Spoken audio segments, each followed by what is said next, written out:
आइए स्टूडेंट्स, अब देखते हैं फ्री फॉल। ठीक है, नेक्स्ट टॉपिक है इस चैप्टर का, इंपॉर्टेंट टॉपिक है। What is free fall? When an object falls towards the earth, यानी कि जब कोई ऑब्जेक्ट अर्थ की तरफ गिरता है। ठीक है, डेफिनेटली वो अर्थ की तरफ गिरेगा तो अर्थ के ऊपर से ही गिरेगा ना। ठीक है, तो अर्थ के ऊपर से जब कोई ऑब्जेक्ट अर्थ की, यानी कि मैं अभी सपोज करो इस चौक को छोड़ दूं, ठीक है, इस चौक को क्या कर दूं, छोड़ दूं, तो ये गिरेगा नीचे। ठीक है, किधर गिर रहा है? अर्थ की डायरेक्शन में गिर रहा है, towards the earth. When an object falls towards the earth under gravitational force only, और उस पे उस समय कौन सा फोर्स लग रहा हो? ग्रेविटेशनल फोर्स लग रहा हो। कौन सा ग्रेविटेशन? जो अर्थ लगाती है वो ग्रेविटेशनल फोर्स, जिसको हम ग्रेविटी के नाम से भी जानते हैं। ठीक है, तो when an object falls towards the earth under gravitational force only, तो ये बहुत ज्यादा इंपॉर्टेंट पॉइंट है कि यानी कि जब फोर्स लग रहा हो और उस पे कौन सा फोर्स हो? ग्रेविटेशनल फोर्स की वजह से जब वो डाउनवर्ड डायरेक्शन में मूव कर रहा हो, अर्थ की तरफ मूव कर रहा हो, तो उस टाइम पे उस पे केवल और केवल only and only gravitation force will act. उस टाइम पे केवल ग्रेविटेशन फोर्स ही लग रहा होता है, तब इसके अलावा कोई फोर्स नहीं लगना चाहिए। ठीक है, तो उस समय उस ऑब्जेक्ट को कहेंगे कि ये ऑब्जेक्ट फ्री फॉल हो रहा है, या this object is in condition of free fall. ठीक, तो देखो भाई, फ्री फॉल के केस में क्या होगा? सपोज करो, है ना, ये यहाँ पे हमारी अर्थ हो गई और यहाँ पे कोई ऑब्जेक्ट हो गया और ये नीचे गिरा, डाउनवर्ड डायरेक्शन में मूव कर रहा है। ठीक है, इस तरह से। तो यानी हमने कोई स्टोन छोड़ा, ऐसे बहुत सारे क्वेश्चन आएंगे, न्यूमेरिकल आएंगे, एक स्टोन इज ड्रॉप, ठीक है, फ्रॉम द टावर। ठीक है, यानी एक स्टोन को ऊपर टावर से छोड़ा गया, तो जैसे उस टावर को, स्टोन को छोड़ते हैं तो वो अर्थ की तरफ मूव करने लगता है, गिरने लगता है, तो उसको कहेंगे फ्री फॉल। यानी उस टाइम पे उस पर कोई अदर फोर्सेज ना हो, केवल ग्रेविटेशनल फोर्स उस पर लग रहे हो, अर्थ जो लगाती है वही फोर्स लग रहा है, तो उसको कहेंगे कि वो फ्री फॉल की कंडीशन में है। चलिए, तो ये तो हुई फ्री फॉल की कंडीशन। अब और देखते हैं भाई इस फ्री फॉल की क्या कह सकते हैं कैरेक्टरिस्टिक्स होती हैं। तो देखो बेटा, जब ये डाउनवर्ड डायरेक्शन में गिर रहा होता है तो इसके पास डायरेक्शन तो होती है। ठीक, व्हाट इज द डायरेक्शन? क्या इसके पास उस समय डायरेक्शन है? यस, उसके पास only one and one direction होती है। ठीक है, इट मीन्स कौन सी? Downward direction. ठीक है, कौन सी डायरेक्शन होती है? डाउनवर्ड। डाउनवर्ड मीन्स टुवर्ड्स अर्थ। ठीक है, कौन सी? टुवर्ड्स अर्थ, अर्थ की तरफ। ठीक है, यानी कि इसको आप ऐसा भी कह सकते हैं, इस डायरेक्शन को ऐसे भी ट्रीट कर सकते हैं कि जब कोई फ्री फॉल की कंडीशन में होता है तो उसकी डायरेक्शन चेंज नहीं होती है। क्या नहीं होती है? उसकी डायरेक्शन उस समय पे चेंज नहीं होती है। मीन्स एक ही डायरेक्शन में मूव करेगा हमेशा। भाई ग्रेविटी का फोर्स लग रहा है तो हमेशा डाउनवर्ड डायरेक्शन में जाएगा, यानी कितना भी नीचे चला जाए वो अपनी डायरेक्शन चेंज नहीं करेगा, हमेशा डायरेक्शन सेम बना के रखेगा। इट मीन्स इसको आप ऐसे भी ट्रीट कर सकते हैं, that is in free fall, in free fall direction not changes, direction not change. तो फ्री फॉल के केस में डायरेक्शन चेंज नहीं होती है, नेवर चेंजेस, अगर वो फ्री फॉल की कंडीशन में है। ठीक है, व्हाट अबाउट वेलोसिटी? ठीक है, वेलोसिटी के बारे में क्या है भाई? देखो, ये स्टोन यहाँ पे था, यहाँ से आपने छोड़ा, तो अभी इसकी स्पीड क्या थी? देखो, मैंने जैसे चौक है ये छोड़ी, तो जैसे ही छोड़ूंगा स्पीड जीरो रहेगी, जैसे जैसे नीचे जाएगा टुवर्ड्स अर्थ जाएगा, इसकी स्पीड बढ़ती, सॉरी वेलोसिटी इसकी बढ़ती जाएगी। इसकी वेलोसिटी क्या होगी बेटा? बढ़ती जाएगी। ठीक है, तो आप ऐसे भी कह सकते हैं इन फ्री फॉल, ये पॉइंट से इंपॉर्टेंट है, काम आएंगे। इन free fall, in free fall velocity क्या होती है बेटा?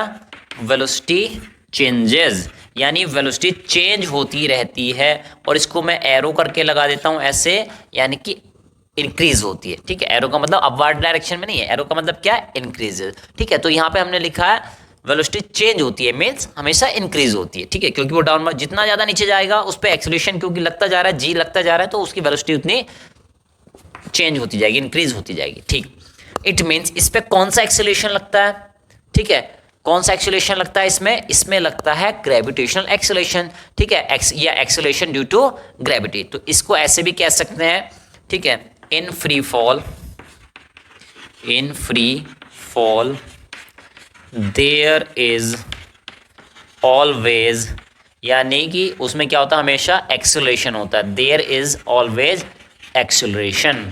और कैसा एक्सेलरेशन होता है बेटा? पॉजिटिव, यानी कि जो स्पीड को बढ़ाता, वेलोसिटी को बढ़ाता है। ठीक है, तो हमेशा ये एक्सेलरेशन, 3 पॉइंट्स आपको ध्यान रखना, डायरेक्शन, उसकी वेलोसिटी पे क्या चेंजेस होते हैं, और कौन सा एक्सेलरेशन उस पर वर्क। तो आइए स्टूडेंट्स अब लिखते हैं इक्वेशन ऑफ मोशंस। ठीक है, तो यहाँ पे हम इक्वेशन ऑफ मोशन की स्टडी करेंगे कि भाई जब मोशन हो रहा हो वर्टिकली अपवर्ड डायरेक्शन में या वर्टिकली डाउनवर्ड डायरेक्शन में, यानी ग्रेविटी डाउनवर्ड डायरेक्शन में विद द ग्रेविटी और अपवर्ड डायरेक्शन में हो रहा था अपोजिट टू द ग्रेविटी, ठीक है, या अगेंस्ट द ग्रेविटी हो रहा है, तो उस केस में हमारी मोशन की जो इक्वेशन, जो हमने 3 इक्वेशन पढ़ी थी पिछले चैप्टर्स में, उनको स्टडी करते हैं। तो देखो बेटा, ठीक है, जब वर्टिकल डाउनवर्ड डायरेक्शन में हो रहा तो ये हमारी हो गई अर्थ। सपोज करो ये कोई हाइट है, यहाँ तक की हाइट मान ली हमने बेटा कितनी, h, ये हाइट मान ली h।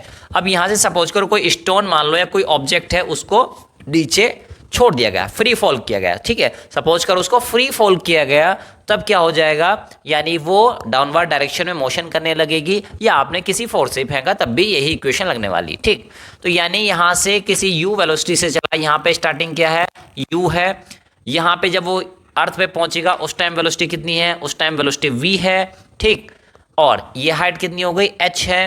अब देखो बेटा, और जब अर्थ की तरफ मूव कर रहा है तो उस टाइम पे एक्सेलरेशन कितना लग रहा होगा, g। तो इक्वेशन ऑफ मोशन मुझे रखनी है, इक्वेशन ऑफ मोशन लिखनी है। तो देखो बेटा, पहली इक्वेशन क्या हुआ करती थी, पे एक जनरलाइज इक्वेशन में लिख दे रहा हूं। तो यहाँ पे जनरलाइज इक्वेशन क्या हुआ करती थी, v equal to u plus a t, ऐसे लिखा करते थे। s equal to u t plus half a t square, second equation ये लिखा करते थे हम। और third equation equal to v square equal to u square plus 2as। ठीक है, ये 3 इक्वेशन लिखा करते थे। लेकिन अभी सेम इक्वेशन को वर्टिकली डाउनवर्ड डायरेक्शन में या with the gravity and against the gravity हम इक्वेशन को कैसे मॉडिफाई करेंगे, अपने इस्तेमाल कैसे करेंगे उसको, है ना, वही हमें तो आंसर निकालना है। ठीक है, तो हमको इक्वेशन को मॉडिफाई करना पड़ेगा, अपने अकॉर्डिंग सेट करना पड़ेगा उसको। ठीक, तो देखो बेटा, v यहां पे मैं लिख दे रहा हूं विद ग्रेविटी। ठीक है, विद ग्रेविटी, ये मोशन कौन सा हो रहा है, विद ग्रेविटी, या आप ऐसे भी कह सकते हैं डाउनवर्ड मोशन। इसको क्या कह सकते हैं बेटा, डाउनवर्ड मोशन। ठीक है, डाउनवर्ड मोशन के लिए, ठीक है, इस तरह से भी आप कह सकते हैं। तो देखो बेटा, इक्वेशन वही लगाएंगे, v इक्वल टू यू। अब देखो, जब ये ऑब्जेक्ट यहाँ से यहाँ मूव करेगा तो उसकी स्पीड लगातार बढ़ती जाएगी, प्लस, ठीक है, स्पीड बढ़ती जा रही, इट मीन्स एक्सेलरेशन कैसा है, पॉजिटिव है, जो कि स्पीड बढ़ाने का काम कर, सॉरी वेलोसिटी बढ़ाने का काम कर रहा है। ठीक है, तो ये क्या हो गया बेटा, यहाँ पे हम लेंगे ए क्या होता है, एक्सेलरेशन। जब ग्रेविटी के विद द ग्रेविटी काम कर रहा है तो उस पर ग्रेविटेशनल एक्सेलरेशन लग रहा है, दैट इज जी लग रहा है, तो एक्सेलरेशन को रिप्लेस कर देंगे हम किससे, जी से। सिंस एक्सेलरेशन कैसा है, पॉजिटिव है, इसलिए हम उसको क्या लेंगे, पॉजिटिव। ठीक, जी और टी, तो बेटा टी रहेगा। तो ये हमारी इक्वेशन हो गई फर्स्ट। सेकेंड इक्वेशन को मॉडिफाई करते हैं, तो जब हम लीनियर मोशन क्या करते थे तो एस क्या हुआ करती थी, डिस्टेंस। लेकिन अब क्या है बेटा, डिस्टेंस कितनी है हमारी, हाइट में कन्वर्ट हो जाएगी, तो हम एस को रिप्लेस कर देंगे किससे, एच से। तो h equal to u t plus downward direction में फिर से जी की वैल्यू पॉजिटिव ही लेनी है, और जी टी, ये हो गई हमारी इक्वेशन नंबर 2।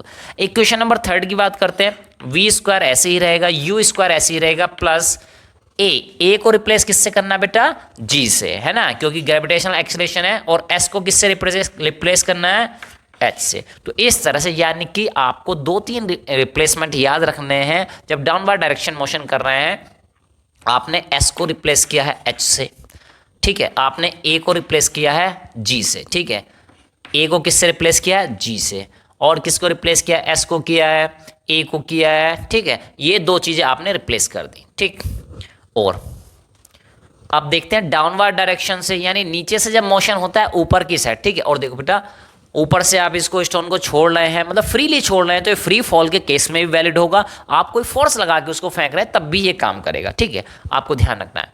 अब देखते हैं, अगर कोई मोशन हो रहा है अपवर्ड डायरेक्शन में, यानी कि ये हो गई अर्थ और ये हो गया टावर, ये किसी पर्टिकुलर हाइट हो गई, ये हो गई हमारी हाइट h। अब आपने स्टोन यहां से फेंका, यानी मोशन जो हो रहा है वर्टिकली अपवर्ड डायरेक्शन में हो रहा है, तब फिर से चेंजेस तो यही होंगे। बस ध्यान रखना है, आप ऊपर फेंकोगे, सपोज करो यहां से आपने फेंका 50 मीटर पर सेकंड की स्पीड से, तो जब ये ऊपर जाएगा, ठीक है, जितना ऊपर जाता जाएगा उसकी स्पीड उतनी कम होती जाएगी। देखो डिफरेंस क्या आएगा, हाइट h है, यहां पे वेलोसिटी हो जाएगी, स्टार्टिंग वेलोसिटी को u कहते हैं, फाइनल वेलोसिटी को v कहेंगे। ठीक है, और क्या कहेंगे, ए को रिप्लेस कर देंगे किससे, जी से, ए को रिप्लेस कर देंगे जी से। अब देखो, लेकिन ध्यान रखना है यहाँ पे स्पीड 50 थी, थोड़ा सा ऊपर जाएगा, शायद 40 हो जाए, और ऊपर जाए 30 हो जाए, ऊपर जाए 20 हो जाए, ऊपर जाए 10 हो जाए, और लास्ट में जब मैक्सिमम हाइट पे पहुंच जाएगा तो वहां पे वेलोसिटी कितनी हो जाएगी उसकी, 0 हो जाएगी। तो आपको फिर से देखिए v इक्वल टू, कोई दिक्कत नहीं, u। आप देखो बेटा a की जगह क्या, ठीक है, ए डाउनवर्ड डायरेक्शन के लिए ए पॉजिटिव लेना होता है, लेकिन जैसे ऊपर यानी एक्सेलरेशन अब निगेटिव में वर्क करेगा, यानी स्पीड को, सॉरी वेलोसिटी को घटाने का काम करेगा, रिड्यूस करने का काम करेगा, इसलिए हम यहां क्या लेंगे, ए की जगह माइनस जी रिप्लेस करेंगे। ठीक है, आपको ध्यान रखना, डाउनवर्ड डायरेक्शन में आ रहे हैं तो प्लस जी, और अपवर्ड डायरेक्शन में जा रहे हैं तो माइनस जी, यानी ग्रेविटी के अगेंस्ट जा रहे हैं। ठीक है, वहां क्या था, विद ग्रेविटी, इसको क्या लिख सकते हैं हम, अगेंस्ट द ग्रेविटी। इसको क्या लिख सकते हैं, against the gravity. Against the gravity आप मोशन कर रहे हैं तो आप जी की जगह माइनस जी रिप्लेस करेंगे, या आप ऐसे भी कह सकते हैं अपवर्ड मोशन, या आप इसको क्या कह सकते हैं, अपवर्ड डायरेक्शन में अगर मोशन हो रहा है तो हम ऐसे कर सकते हैं। तो दोनों वर्ड से कभी कभी ये यूज कर लेते हैं हम इसको। ठीक है, तो v equal to u minus g t, ये हो जाएगी इक्वेशन नंबर 1। और क्या हो गया बेटा, s की जगह क्या हो जाएगा बेटा, h हो जाएगा, s इक्वल टू h से रिप्लेस कर देंगे इसको, ut minus half G T square. ठीक है, क्यों बेटा, ऐसा क्यों हुआ, क्योंकि मुझे ए को रिप्लेस करना जी से, लेकिन अपवर्ड डायरेक्शन मोशन है तो उसको मैं माइनस जी से रिप्लेस करूंगा। जैसे जैसे ऊपर जाएगा ऑब्जेक्ट उसकी स्पीड कम होती जाएगी, और एक हाइट पे जाने के बाद 0 हो जाएगी। ठीक है भाई, 0 ऐसे थोड़ी ना अचानक हो गई होगी, ठीक है, धीरे धीरे धीरे घटी होगी इसकी वेलोसिटी, तब जाके हुई होगी। ठीक है, और थर्ड को फिर से वही v square equal to u square minus 2g h। तो ये हो गई आपकी इक्वेशन ऑफ मोशन। ठीक है, इट मीन्स यहाँ पे बेसिकली 2 रिप्लेसमेंट हुए, s को रिप्लेस किया हमने h से, a को रिप्लेस किया g से, और आपको ध्यान रखना है जो एक्सेलेरेशन है यानी कि प्लस माइनस g ले सकते हैं। प्लस कब लेंगे, for downward motion, for downward motion, minus कब लेंगे, फॉर अपवर्ड मोशन। ठीक है, ये ध्यान रखना है, यानी s को रिप्लेस कर देंगे s से, a को रिप्लेस करेंगे g से, और g कब पॉजिटिव लेना है, जब डाउनवर्ड मोशन हो रहा होगा तो g को पॉजिटिव लेना है, जब अपवर्ड मोशन हो रहा होगा तो उसको निगेटिव लेना है। तो ये कुछ की पॉइंट्स थे जो आगे न्यूमेरिकल सॉल्विंग में हमारी हेल्प। तो आइए स्टूडेंट्स एक की पॉइंट देखते हैं, बिल्कुल नोट पॉइंट यहाँ पे देखने वाले हैं, जो कि आगे चल के हमारे न्यूमेरिकल सॉल्व करने में काम आने वाला है। ठीक है, न्यूमेरिकल, हाँ, तो नोट पॉइंट क्या बेटा, देखो जैसे हम जानते हैं कि ये हमारी अर्थ है, यहाँ से एक ऑब्जेक्ट हमने थ्रो किया अपर डायरेक्शन में, ऊपर की डायरेक्शन में हमने थ्रो किया, और सपोज दैट ये कितनी हाइट तक गया, h हाइट तक गया, यानी यहाँ से मैंने पत्थर फेंका और वो क्या पत्थर उछाला एक, और कहाँ तक गया, h हाइट तक गया। अब देखो बेटा, जब वो h हाइट, सपोज करो स्टार्टिंग वेलोसिटी उसकी कितनी रही, u वेलोसिटी से हमने थ्रो किया, और v वेलोसिटी यानी लास्ट में h हाइट पहुंचने के बाद उसकी v वेलोसिटी कितनी होगी, लास्ट वेलोसिटी कितनी होगी बेटा, 0 हो गई। अब ये लास्ट वेलोसिटी जब 0 हो गई, उसके बाद ये स्टोन फिर से रिटर्न होगा, वापस आने की कोशिश करेगा, और जब यहाँ से वापस आएगा तो ये फ्री फॉल की कंडीशन बन जाएगी, यानी कि under the gravitational force only, under the gravity ये डाउनवर्ड डायरेक्शन में मोशन कर रहा है। तो उस केस में, ठीक है, उस केस में क्या होगा बेटा, तो आप जान लीजिए, तो यानी कि अपर डायरेक्शन में ऊपर आपने फेंका तो u इस वेलोसिटी से फेंका है, और v वेलोसिटी हो गई है 0, लेकिन जब फ्री फॉल हो रहा है फिर से यहाँ पे वेलोसिटी 0 हो चुकी है, अब वो अपनी डायरेक्शन चेंज करेगा, अब नीचे की डायरेक्शन मूव करेगा। तो ये केस हुआ फ्री फॉल का, है ना, यहाँ से यहाँ तक फ्री फॉल। तो इस केस की बात कर रहे हैं कि टाइम ऑफ एसेंट। ठीक है, टाइम ऑफ एसेंट क्या हो जाएगा, equal to time of descent. ठीक है, टाइम ऑफ डिसेंट। ठीक है, इस तरह से हम इसको काउंट कर सकते हैं। इट मीन्स, यानी कि आप ऐसे भी कह सकते हैं, ऊपर जाने में जितना समय लगेगा उतना ही टाइम लगेगा इसको नीचे आने में, लेकिन कंडीशन इज दैट कि ये फ्री फॉल होना चाहिए। ऐसे नहीं कि ऊपर गया, आपने रोका, पकड़ा और उसको धक्का दे गया, ऐसे है ना, किसी फोर्स से थ्रो कर रहे हैं ऊपर से, तो ऐसा नहीं करना, ये फ्री फॉल होना चाहिए, तभी ये ऐसा हो सकता है। ठीक है, तो ये पॉइंट नोट करना है। तो इसको हम कह सकते हैं t a equal to t d, ऐसे भी हम कह सकते हैं। तो ये फॉर्मूला बहुत काम आने वाला है। ठीक है, time of ascent equal to time of descent. तो आइए स्टूडेंट्स अब देखते हैं next topic, that is thrust. Thrust क्या होता है बेटा, it is the force acting on an object. तो थ्रस्ट वो फोर्स होता है जो कि लगता है एक ऑब्जेक्ट पे, किसी बॉडी पे जब फोर्स लग रहा होता है perpendicular to the surface is called thrust, यानी कि एक ऐसा फोर्स जब वो ऑब्जेक्ट पे लग रहा होता है, जिस भी ऑब्जेक्ट की जिस सरफेस पे लग रहा होता है, तो उस सरफेस के वो नॉर्मल होना चाहिए, परपेंडिकुलर होना चाहिए। परपेंडिकुलर होना चाहिए मीन्स, तो देखो बेटा इसको ऑब्जर्व करने की कोशिश करते हैं। ठीक है, ये एक बॉडी हमने ले ली है, ये इस तरह से हमने एक ऑब्जेक्ट बना लिया है, ठीक ऐसे, ठीक एक ऑब्जेक्ट हमने ड्रॉ कर लिया, ठीक। तो देखो बेटा, इसकी ऊपर वाली एक सरफेस हो गई, ये ऊपर वाली सरफेस है ना, ये ऊपर वाली सरफेस, ठीक, ये हो गई। तो यानी कि मैं इस ऊपर से इस पे फोर्स लगाना चाहूँ और ऐसे लगे, ठीक है, तो यानी ये जो सरफेस है इससे कैसा 90 एंगल बनाना चाहिए, 90 डिग्री। इट मीन्स आप ऐसे भी ऑब्जर्व कर सकते हैं इसको, देखो बेटा, ठीक है। तो देखो बेटा, इसको ऐसे भी ऑब्जर्व कर सकते हैं, जैसे डस्टर है और मैं इसके ऊपर फोर्स लगा रहा हूँ, ठीक है, तो फोर्स कैसे लगे, ऐसे, ठीक है। ये कैसे लगना चाहिए, ऊपर से ऐसे, बिल्कुल दोनों सरफेस के बीच में एंगल कैसा हो, 90 डिग्री। तो जब भी कोई ऐसा फोर्स लगता है किसी सरफेस पे at right angle means 90 degree पे जब फोर्स लग रहा होता है, परपेंडिकुलर डायरेक्शन में फोर्स लग रहा होता है, तो उसको कहते हैं बेटा थ्रस्ट, ठीक है। तो थ्रस्ट क्या है बेटा, थ्रस्ट एक फोर्स ही है, ठीक है। तो what will be the unit of thrust, tell me what will be the unit of thrust, unit of thrust is newton. भाई वही तो होगी जो फोर्स की यूनिट होती है ना, क्या होगी, न्यूटन। तो थ्रस्ट की यूनिट भी क्या हो जाएगी बेटा, न्यूटन, ठीक है। और ऐसे भी लग सकता है, देखो ऐसे भी लग सकता है, तो यानी इस सरफेस के भी कैसे लगे, और 90 डिग्री। यानी जब वो फोर्स किसी ऑब्जेक्ट पे लग रहा हो तो उसकी जिस सरफेस पे वो एक्ट कर रहा है, जिस पे लग रहा है, उससे कैसा एंगल बनाना चाहिए, 90 डिग्री। अगर फोर्स बना रहा है एंगल, सरफेस और फोर्स के बीच में एंगल 90 डिग्री है, तो it means it is a thrust. और यूनिट क्या होती है बेटा, जो फोर्स की यूनिट होती है, दैट इज। तो देखो बेटा, कभी कभी वो यहाँ पे ये जो दिया है परपेंडिकुलर, उसके अलावा कुछ उसके अतिरिक्त कुछ एक्स्ट्रा वर्ड यूज कर सकता है। जैसे एक तो वर्ड हो गया आपका परपेंडिकुलर, सेकंड वो यूज कर सकता है बेटा राइट एंगल। क्या यूज कर सकता है, राइट एंगल, ठीक है, ये भी वर्ड यूज कर सकता है। थर्ड जो वर्ड यूज कर सकता है वो वर्ड यूज किया जा सकता है यहाँ पे नॉर्मल टू द सरफेस, ठीक है। और नेक्स्ट आप जान लीजिए राइट एंगल हो गया और 90 डिग्री तो है ही, ठीक है। तो इस तरह से परपेंडिकुलर बोले, राइट एंगल बोले, नॉर्मल बोले और 90 डिग्री बोले टू द सरफेस, यानी perpendicular to the surface, right angle to the surface, normal to the surface और 90 डिग्री टू द सरफेस, ठीक है। तो ये सारे एक ही यानी सिनोनिम्स टाइप के हैं फिलहाल तो, ठीक है। आपकी क्लास 9 तक ये सब सिनोनिम्स की तरह ही एज ए वर्क। तो चलिए स्टूडेंट नेक्स्ट टॉपिक देखते हैं, that is pressure. What is pressure? तो देखिए प्रेशर की डेफिनेशन हम कैसे देंगे, ऐसे देंगे हम, प्रेशर इज डिफाइंड एज, ठीक है, कैसे डेफिनेशन बताएंगे इसकी, प्रेशर इज डिफाइंड एज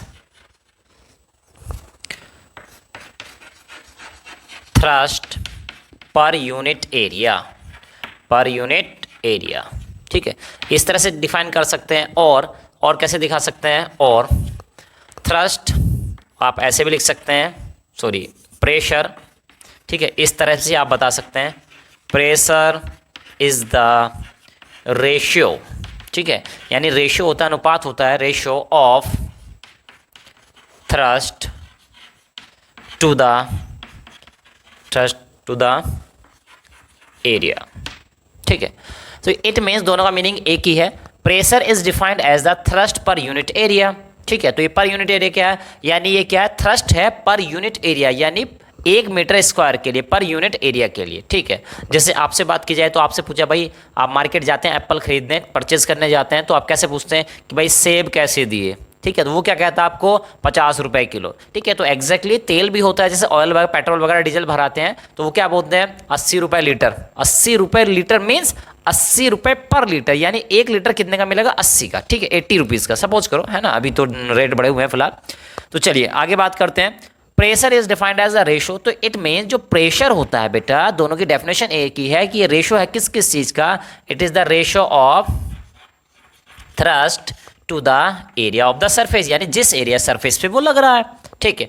और थ्रस्ट क्या होता है बेटा, थ्रस्ट होता है एक टाइप का force divide by area. Thrust क्या होता है बेटा, एक टाइप का फोर्स होता है, फोर्स डिवाइड बाय एरिया। और बेटा इसकी यूनिट क्या आएगी, देखो फोर्स की यूनिट होती है न्यूटन और एरिया की यूनिट क्या होती है बेटा, मीटर स्क्वायर। तो यूनिट क्या हो जाएगी बेटा, न्यूटन पर मीटर स्क्वायर। और इसी न्यूटन पर मीटर स्क्वायर को हम क्या बोलते हैं बेटा, इसको बोलते हैं हम पास्कल। क्या बोलते हैं, पास्कल, और जिसको शॉर्ट फॉर्म में ऐसे लिखा जाता है PA, ठीक है।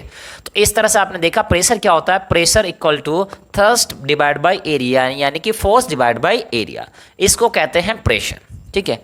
तो भाई जब फोर्स लग रहा है किसी ऑब्जेक्ट पे तो हमको समझ में आता है कि हाँ भाई फोर्स लग रहा है, ठीक है, जैसे धक्का दिया, फोर्स लगा, दीवार से टकरा गए आप, है ना, आपके फोर्स लगा, टकरा गए, ठीक है। तो भाई जब सारे काम हमारे थ्रस्ट से, फोर्स से चल जा रहे हैं, तो ये प्रेशर डिफाइन करने की जरूरत क्या थी, ठीक है। तो यहाँ पे बेटा एक पॉइंट नोट करेंगे आप अभी, ठीक है। हाँ सुनिए, यहाँ पे मैं पहले आपको पास्कल बता देता हूँ कैसे करना होता है, आपको कुछ कन्वर्जन्स हैं, ठीक है। तो आप जान लीजिए 1 किलो पास्कल, ठीक है। 1 किलो पास्कल इक्वल टू कितना होगा बेटा, 1000 पास्कल, ठीक है। या आप इसको ऐसे भी कह सकते हैं 1 kilo pascal equal to 10 to की पावर, भाई 1000 को क्या लिख सकता हूँ मैं, 10 टू की पावर 3 पास्कल, ठीक है, ऐसे भी लिख सकता हूँ। और कुछ टर्म याद कर लीजिए, 1 मेगा पास्कल, ठीक है। 1 मेगा पास्कल कितना होता है बेटा, 10 टू की पावर 6 पास्कल, ठीक। और भी कुछ याद कर सकते हैं, 1 गीगा पास्कल, कितना, 1 गीगा पास्कल इक्वल टू कितना होता है बेटा, 10 टू की पावर 9 पास्कल, ठीक है। तो ये कुछ फॉर्मूले थे, कुछ न्यूमेरिकल सॉल्व करने में हमारे काम आएंगे तीनों चारों चीज, ठीक है। अब देखो बेटा 1 किलो, तो जैसे आप जानते हैं मीटर किलोमीटर, ठीक है। तो देखो बेटा हमने भी तो ये किया है, यहाँ पास्कल रखा था, पास्कल था, किलो कर दिया, उसको किलो लगा देते हैं तो 10 टू की पावर 3 बढ़ जाता है, इंक्रीज हो जाता है, ठीक है। इट मीन्स किलो पास्कल में होते हैं 10 टू की पावर 3, मेगा में होते हैं 10 टू की पावर 6। जैसे मैं बात करूं बेटा कि मेगा कैसे याद रखें, क्या सर हम इसको रट लें, ठीक है, क्या हम इसको रट लें, ठीक है। अब ये रटना क्या होता है भाई, रटना और याद करना कुछ फर्क होता है क्या, ठीक है। तो जो याद किया जाता है, रिमेंबर किया जाता है, कुछ चीज़ों को समझ के आसानी से आप कर लेते हैं, ठीक है। और रटना, आज रट लिया कल फिर भूल जाएंगे, कल फिर रटोगे परसों फिर याद रहेगा, फिर भूल जाओगे, ठीक है। इट मीन्स किलो वाला तो नॉर्मल है, बहुत आसानी से याद रखता है। मेगा, ठीक है, मेगा मीन्स आप सभी जानते हैं कि बॉलीवुड के एक्टर हैं अमिताभ बच्चन, ठीक है। तो बच्चन साहब हैं महानायक जिनको बोला जाता है, मेगा स्टार हैं वो, ठीक है। तो मेगा मतलब कितनी हाइट रही होगी उनकी, 6 फीट के अबव, ठीक है। तो कम से कम 6 फीट तो है, उससे ऊपर जितना हो, ठीक है। तो it means mega means 10 to की पावर 6, अमिताभ बच्चन कितने हैं, 6 फीट प्लस, ठीक है। तो आपको याद रखना मेगा मीन्स 10 टू की पावर 6 आता है। और ये देखो बेटा गीगा पास्कल, ठीक है। तो देखो बेटा क्या है इसमें, 10 टू की पावर 9, देखो बेटा 10 टू की पावर 9 हम बना रहे हैं, तो ऐसे समझो कि भाई 10 टू की पावर ये जी बना दो आप, गीगा है ना ये देखो गीगा है, तो जी कैसे बनाते हैं, जी ऐसे बनाते हैं, ठीक, इस तरह से जी बनाया जाता है। तो आप इसको इतना बना दो बस, देखो सर जी बना रहे थे बस बना ही दिया था, ठीक है। तो जी और 9 एक जैसा लगेगा आपको, तो याद हो जाएगा गीगा मतलब जी बनाना, 10 टू की पावर में क्या बनाना, जी, तो ये क्या बनेगा 9, ठीक है। तो इस तरह से आप मतलब शॉर्ट ट्रिक समझ लीजिए, कुछ भी याद रखने की तरकीब है, ठीक है। आप किसी अदर मेथड से भी इसको रिमेंबर कर सकते हैं, नो प्रॉब्लम इन दैट।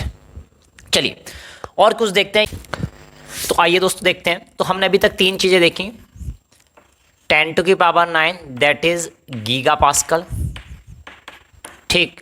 और देखा 1 mega pascal equal to 10 to की पावर 6 पास्कल। और हमने देखा 1 kilo pascal equal to 10 to की पावर 3 पास्कल, ठीक है। ये कुछ फैक्ट्स हमने देखने की कोशिश की। अब देखिए ये चीज़ें हमें समझ में आई, ठीक। आगे बढ़ते हैं। अब कभी कभी क्या हुआ करेगा, आप एग्जामिनर बहुत चालाक है, वो क्या करेगा, देखो सपोज करो आपको फोर्स की वैल्यू दे दी, आपको थ्रस्ट की फोर्स की वैल्यू आपको दे दी है 100 न्यूटन, ठीक। एरिया की वैल्यू दे दी है आपको, सपोज करो ऐसे दे दी बेटा, क्या आपको दे दी 10 क्या दे दी mm², सपोज करो कैसे दे दी 10 mm²। तो आप जब प्रेशर का फॉर्मूला यहाँ पे लगाने जाएंगे, सपोज करो आप प्रेशर का फॉर्मूला लगा जा रहे हैं, तो आप लिखेंगे 100 डिवाइड बाई 10। क्या यहाँ से आंसर सही आ जाएगा, सपोज करो मुझे पास्कल में आंसर निकालना, मुझे किस में आंसर चाहिए बेटा, पास्कल में मुझे आंसर चाहिए। तो क्या आ जाएगा बेटा, ये आ जाएगा 10 न्यूटन पर mm²। तो क्या ये पास्कल है, जी नहीं, ये पास्कल नहीं है, क्योंकि मुझे न्यूटन पर mm² नहीं चाहिए, न्यूटन पर मीटर² चाहिए, यानी पास्कल में मुझे आंसर चाहिए। तो भाई मुझे पास्कल में लाने के क्या करना पड़ेगा, तो मुझे पास्कल में लाने के लिए इसको न्यूटन पर mm² को न्यूटन पर मीटर² में कन्वर्ट करना पड़ेगा। दैट मीन्स मुझे इस mm² को कन्वर्ट करना पड़ेगा किसमें, मीटर² में, ठीक। कैसे करें, क्यों भाई कैसे किया जाए, ठीक। तो भाई देखो ऐसे तो कोई टिपिकल चीज़ है नहीं है, फिर भी कुछ स्टूडेंट थोड़ा सा कंफ्यूज हो जाते हैं कि सर देखो सब लोगों को पता है, क्या पता है बेटा 1 मीटर इक्वल टू 1000 mm, ये सभी को पता है, नो एक जनरल चीज़ है, ठीक है। इसको मैं ऐसे भी लिख सकता हूँ 10 टू की पावर 3 mm, यानी कि 1 मीटर में 1000 mm होते हैं, ये सभी को पता है, ठीक है। तो कभी कभी स्टूडेंट थोड़ी सी गलती कर देते हैं, कुछ स्टूडेंट कि यहाँ पे क्या कर देते हैं 10 टू की पावर 3 कर देंगे, ठीक है, तो ऐसे नहीं करना है आपको भी। क्या करना है बेटा, उसको जैसे इसने लिखा है 1 mm² बराबर कितने मीटर स्क्वायर, या आपसे उल्टा भी करवा सकता है। ठीक है, 1 metre square equal to how much mm²। ठीक है, तो एक बार कन्वर्जन सीख जाएंगे तो कोई दिक्कत नहीं होगी। ठीक है, तो 1 mm² equal to metre square या 1 metre square equal to mm²। ठीक है, तो कोई सा एक मैं करके दिखाता हूं आपको। तो देखो बेटा 1 मीटर स्क्वायर, ठीक, तो 1 मीटर स्क्वायर का मतलब देखो अंग्रेजों ने क्या किया था, हमारे देश में इतने साल राज किया, तो क्या हमने उनसे कुछ सीखा? उन्होंने क्या किया था, डिवाइड एंड रूल, तोड़ो बांटो टुकड़े करो छोटे छोटे एंड रूल, और उन पर राज करो। ठीक है, हमको भी वही करना है। इस क्वेश्चन का आंसर हम सिंप्लीफाई नहीं कर पा रहे तो हमको भी वही करना है। क्या करना है, ये देखो बेटा ये 1 मीटर स्क्वायर लिखा है, तो क्या मैं इस मीटर स्क्वायर को ऐसे लिख सकता हूं, metre into metre. Very good, बिल्कुल सही बात है सर, लिख सकते हैं। ठीक है, नो डाउट। ओके, तो देखो बेटा इस मीटर को मैं लिख सकता हूं क्या, ये जो फर्स्ट वाला मीटर है इसको इतने 1000 mm इनटू दूसरे वाले मीटर को फिर से लिख सकता हूं क्या, 10,000 mm। ठीक सर, सही कह रहे हैं, हो सकता है। ठीक, बिल्कुल लिख सकते हैं। तो देखो बेटा इट मीन्स ये जो 1 मीटर स्क्वायर था इसको क्या लिख दिया मैंने, ऐसे। ठीक, या इसको ऐसे कह सकता हूं क्या कि भाई 1 मीटर स्क्वायर इक्वल टू, अब देखो 1 2 3 4 5 6 mm², ऐसे कह सकता हूं। ठीक, या सीधे सीधे मैं इसको देखो, जैसे 1000 था, 3 जीरो थे तो मैंने उसको लिख दिया था 10 टू द पावर 3। 1 के आगे 3 जीरो थे, 10 टू द पावर 3। 1 के आगे कितने जीरो है, 2 2 2 6। ठीक है, तो मैं ऐसे भी लिख सकता हूं क्या बेटा, 1 metre square equal to 10 to की पावर 6 mm²। वेरी गुड, अब ठीक है, समझ में आई बात। ठीक है, तो मैंने उसको तोड़ के ब्रेकअप कर लिया, उसका तोड़ डाला उसको, और यहां पे इस तरह से कर दिया। अब देखो इसका उल्टा, तो 1 metre square equal to 10 to की पावर 6 mm² आ गया। मुझे इसका उल्टा करना हो, ठीक है सर, 1 mm² इक्वल टू कितना, तो ये हो जाएगा बेटा 10 टू की पावर -6। ठीक है, भाई इस 10 टू की पावर 6 को मैं इधर ले जाऊं तो इट मीन्स ये कहां जाएगा बेटा, 1 डिवाइड बाई 10 टू की पावर 6, ये इधर चला जाएगा। देखो इक्वल टू यहां क्या बचेगा, 1 mm²। ठीक है, तो देखो इस 10 की पावर 6 को मैं इधर लेके चला गया तो 1 के डिवाइड में जाएगा, इट मीन्स, और 1 डिवाइड बाय 10 टू की पावर 6 इसको लिख सकते हैं 10 टू की power -6 metre square equal to 1 mm²। तो ऐसे भी मतलब एक बार ट्रिक आप पकड़ गए अगर, ठीक है, तो फिर कन्वर्जन करने में कोई भी दिक्कत नहीं है, कहीं कोई दिक्कत नहीं होने वाली। ठीक है, तो ऐसे ही आपको अब, हाँ, डायरेक्ट आंसर आपको बताना है अब। ठीक है, अब आप डायरेक्ट आंसर बताएंगे। देखो मैं लिखता हूं 1 metre square equal to how much centimetre square, तो आप जानते हैं 1 metre equal to 100 centimetre. 100 means 1 के आगे कितने जीरो, 2 जीरो। ठीक है, तो 10 टू की पावर t, और ये क्या है, मीटर स्क्वायर, तो ये हो जाएगा 10 टू की power 4 centimetre square. Very good, अब क्लियर, आप सीख गए हैं। ठीक, या इसका उल्टा करें तो कि सर 1 सेंटीमीटर स्क्वायर कितना हो जाएगा बेटा, 10 टू की पावर -4 मीटर स्क्वायर। इसको ऐसे भी कर सकते हैं। तो वेरी गुड, तो इसी तरह से हमें कन्वर्जन करने हैं, यानी कि ये 100 ट्रिक्स थोड़ी सी अपनानी है। 100 ट्रिक क्या है बेटा, एक बार हमने प्रोसेस समझ लिया, हमको प्रोसेस आ चुका है, तो हम उस चीज को डायरेक्ट अप्लाई कर दे रहे हैं, और इसी को नाम लोग दे देते हैं क्या, 100 ट्रिक्स। तो बेटा 100 ट्रिक्स नहीं है, आपने चीजों को समझा है। ठीक है, आपने चीजों को समझा, और इस तरह से न्यूमेरिकल में कहीं आएगा तो हम उसका इस्तेमाल करेंगे। ठीक है, जिससे हमारा टाइम बचे। भाई इसलिए तो समझा है, हमारे काम आए, हमारा टाइम बचा है। तो 100 ट्रिक्स की क्या बात है बेटा, हमने समझा है चीजों को, तभी तो आप 100 ट्रिक अप्लाई कर पाएंगे। ठीक है, तो इस तरह से हम कन्वर्जन करना भी सीख। तो चलिए देखते हैं, जब हमने फोर्स पढ़ लिया तो ये प्रेशर हमने निकाला क्यों, या प्रेशर निकालने से क्या चीज हमको नहीं आ गई, न्यू चीज है ना, नई थिंग क्या हमने सीखी। तो the effect of thrust depends on area, जो थ्रस्ट का यानी फोर्स का जो इफेक्ट होता है वो डिपेंड करता है एरिया पे। ठीक है, मींस भाई एरिया किस में आता है, तो फोर्स पे तो आता नहीं है, कहाँ पे आता है, प्रेशर में। यानी प्रेशर की इंपॉर्टेंस बताने की कोशिश कर रहा है कि भाई ये क्यों हमारे लिए इतना इंपॉर्टेंट है। आप समझने की कोशिश कीजिए। ठीक है, क्यों इंपॉर्टेंट है। सपोज करो कोई एक स्टूडेंट है, चले जा रहे हैं आगे। ठीक है, रात का समय है, आप लोग सो रहे थे, चारपाई पे बेड पे सोए हुए थे। ठीक है, आप लोग अक्सर बाथरूम को जाते हैं। ठीक है, चलिए उठ के चलने लगे बाथरूम। ठीक है, रात में अंधेरा था, बल्ब वगैरह ट्यूबलाइट वगैरह नहीं जली हुई थी, आप चलते चले गए, चले गए, सामने आई दीवार। दीवार में आका ये माथा है ना, फॉरहेड जो है आगे वाला पोर्शन है, ये टकरा गया, कहाँ, दीवार में टकरा गया। ठीक है, तो आपको यहाँ पे हिट होगा, यानी आप उससे टकराए तो जितने फोर्स से आपने दीवार को हिट किया, दीवार ने भी आपको उतने ही फोर्स से हिट किया। Action equal to reaction, third law of motion. ठीक, तो ये हम सभी लोग जानते हैं, न्यूटन्स लॉ। ठीक है, थर्ड लॉ है। तो यानी कि हमारे सर पे फोर्स लगा, हमने क्या किया, अरे यार टकरा गए, थोड़ी सी चोट लगी, हम ऐसे थोड़ा सहला के और चल पड़े आगे, ठीक है। यानी कि वो जो फोर्स लगा हमारे इतने फोरहेड, इतना वाला जो पोर्शन है हेड का, उस वाले एरिया पे लगा, इसलिए हमको कम फील हुआ, ठीक। अब सपोज करो सेम थिंग, हम उस दीवार से ना टकराए होते, किसी ऐसी चीज से टकराए होते, ठीक है, हम दीवार से टकराए तो दीवार ने हमें इतने माथे पे हिट किया, इतने एरिया पे हिट किया, ठीक है। तो सपोज करो इतना एरिया था, इस एरिया पे हिट किया, यानी हमारा आगे वाला ये एरिया था, इस पे हम दीवार से जाके टकराए, तो हमें इफेक्ट कहाँ हुआ, इतने एरिया पे, इफेक्ट कहाँ हुआ, इतने एरिया पे, ठीक। अब सुनो, फिर से हम, एक दूसरा स्टूडेंट है, वो भी सुबह रात को उठा बाथरूम जाने के लिए, अंधेरा था, लाइट थी नहीं बेचारी लाइट, क्या करे, वो भी चलने लगा, वो भी चलते चलते चलते चलते दीवार से टकराने ही वाला था, लेकिन वहां पे क्या था बेटा, एक कील गड़ी हुई थी, आयरन नेल, ठीक है। दीवार में क्या गड़ी हुई थी, एक कील थी, आयरन नेल बोलते हैं, तो वो ऐसे खड़ी थी। अब वो टकराते टकराते टकराते, भाई वो भी इतनी स्पीड से जा रहा था जितना पहला वाला स्टूडेंट था। अब वो जाते जाते जब दीवार से टकराया तो वो कील से टकरा गया, समझे। और उस कील ने जो फोर्स लगाया उस पर, कहाँ लगाया, यहाँ फोरहेड पे, माथे पे लगा दिया फोर्स।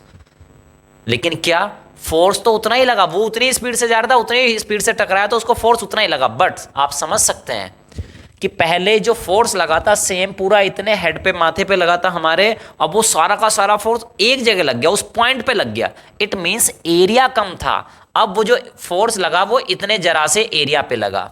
अब आप समझ सकते हैं कि आपकी हालत क्या हुई होगी, ठीक। तो सपोज करो बेटा, थ्रस्ट जो फोर्स हम पे लगा वो था 10 न्यूटन। एरिया फर्स्ट केस की बात करें तो सपोज था, मान लिया कितना, 5 मीटर स्क्वायर, मान लिया, एज्यूम कर लिया ना वैल्यू एक जस्ट, ठीक है। तो उस केस में प्रेशर कितना आ गया बेटा, 10 divide by 5 that is 2 pascal, okay. लेकिन जब ये कील हिट की, ठीक, हम इससे जाके टकराए तो यार उतना ही फोर्स लगा, उतनी तेजी से जाके टकराए तो उतना ही फोर्स हम पे लगा, लेकिन एरिया क्या बेटा, आप समझ सकते हो, फोर्स तो 10 ही था लेकिन एरिया कितना हो गया, बहुत कम, वेरी लेस। यानी एरिया जैसे जैसे डिक्रीज हुआ तो भाई पहले कितना था 5, अब हमने क्या मान लिया इसको, सपोज करो 1 मान लिया, वैसे 1 नहीं होगा, 1 से बहुत कम होगा, है ना। तो कितना हो गया बेटा, ये इसकी वैल्यू है 10 पास्कल। समझ रहे हैं आप, कहाँ फोर्स की वैल्यू, प्रेशर की वैल्यू थी 2 पास्कल, अब कहाँ हो गई 10 पास्कल, यानी 5 गुना ज्यादा इफेक्ट हुआ, ठीक है। और इतनी तेज कील हिट कर जाएगी तो आप समझ सकते हैं इंसान का क्या हाल होगा, है ना। और एंटर कर जाए, पेंट्रेट कर जाए, ठीक है, आप समझ लो क्या होने वाला, ठीक। तो इट मीन्स यानी एरिया कम क्या हुआ, वो 5 गुना बढ़ गया, 5 टाइम्स ग्रेटर इफेक्ट हुआ उसका। तो इट मीन्स ये जो थ्रस्ट है इसका इफेक्ट डिपेंड्स ऑन एरिया। तो देखो बेटा एरिया पे कितना ज्यादा डिपेंड किया, ठीक है। तो प्रेशर क्या है बेटा, प्रेशर बेसिकली थ्रस्ट को डील करता है विद रेस्पेक्ट टू एरिया, यानी वो साथ में फोर्स को तो, थ्रस्ट को तो डील करता है, साथ में एरिया को भी कंसीडर लेके चलता है, इसलिए बहुत सारी चीजें इफेक्ट होती हैं किससे।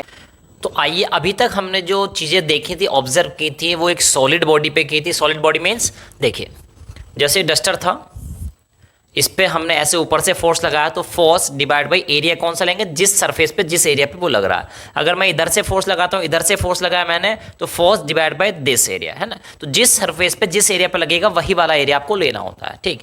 ये तो हो गया सॉलिड्स के केस में, ठीक है। अब बात करते हैं फ्लूइड, ठीक है, कि फ्लूइड के प्रेशर इन फ्लूइड्स। तो फ्लूइड के केस में क्या होता है बेटा, तो पहले जान लीजिए व्हाट इज फ्लूइड, ठीक है। तो फ्लूइड क्या होता है बेटा, तो कुछ लोग फ्लूइड का मीनिंग अक्सर क्या समझ लेते हैं, लिक्विड समझ लेते हैं, ठीक है। तो फ्लूइड का मीन्स लिक्विड नहीं होता बेटा, फ्लूइड मीन्स उसमें लिक्विड भी हो सकता है, ठीक है, और वहां पे क्या हो सकती है, गैस भी हो सकती है।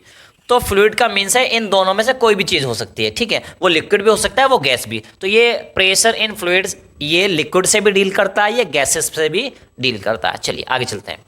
तो प्रेस, इनके बारे में क्या ख्याल है, ठीक है। तो बेसिकली हमारे चैप्टर में तो लिक्विड है, तो हम बेसिकली इसको लिक्विड कंसीडर करके, फ्लूइड को लिक्विड कंसीडर करके कर सकते हैं। बट फ्लूइड का एग्जैक्ट मीनिंग क्या होता है, उसमें लिक्विड भी हो सकता है, वो गैस भी, यानी लिक्विड के बारे में बात करें चाहे गैस के बारे में बात करें, तो ये रूल वहां पे हमेशा वैलिड रहेगा। चलिए, pressure exerted in any confined mass of fluid, ठीक है, यानी प्रेशर लगाया जाता है, एक्सर्ट मीन्स लगाना, दबाव डालना, ठीक है। Pressure exerted in any confined mass, ठीक है, of fluid is transmitted undiminished in all directions. It means जब किसी पे प्रेशर लगाया जाता है, एक्सर्ट किया जाता है इन एनी कन्फाइंड मास, किसी बंद है ना, कन्फाइंड यानी कुछ पर्टिकुलर स्पेस में जो फ्लूइड है या लिक्विड कह लीजिए आप, ठीक है, वो है, और फ्लूइड इज ट्रांसमिटेड, जब लगाया जाता है तो कह रहा है इज ट्रांसमिटेड, वो ट्रांसमिट हो जाता है। कहाँ ट्रांसमिट हो जाता है भाई, कहीं चला जाता है क्या, ट्रांसमिट हो गया, ट्रांसफर हो गया ना, ट्रांसमिट हो गया, चला गया वहाँ।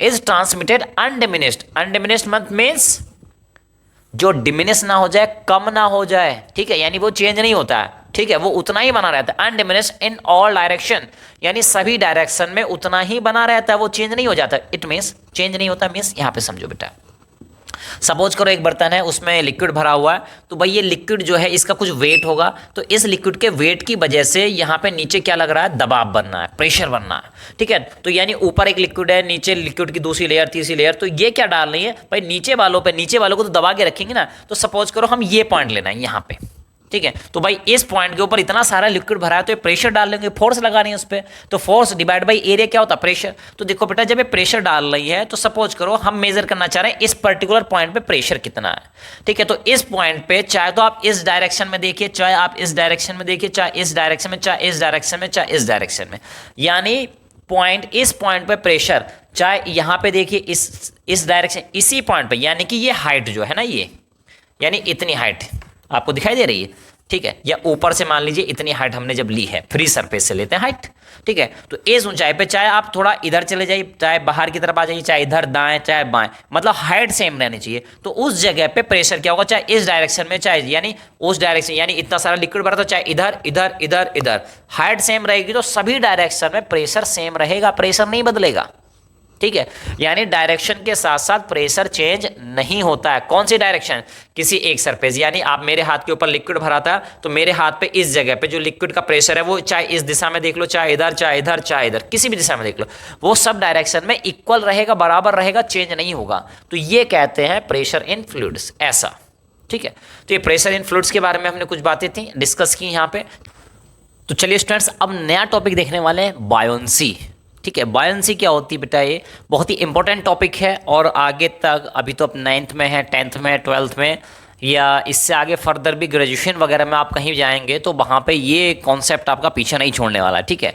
तो देखिए बायोंसी क्या होता है, वेरी बेसिक साइंस आप लोग पढ़ रहे हैं। तो बायोंसी क्या होता है बेटा, तो क्या होता है, कब होता है, ठीक है, when an object is immersed in A fluid, ठीक है, जब एक ऑब्जेक्ट को डुबोया जाता है या वो डूबता है किसी फ्लूइड में। तो फ्लूइड के केस में लिक्विड भी हो सकता है, गैस भी हो सकता है, तो हम यहाँ पे एक लिक्विड ले रहे हैं, ठीक है।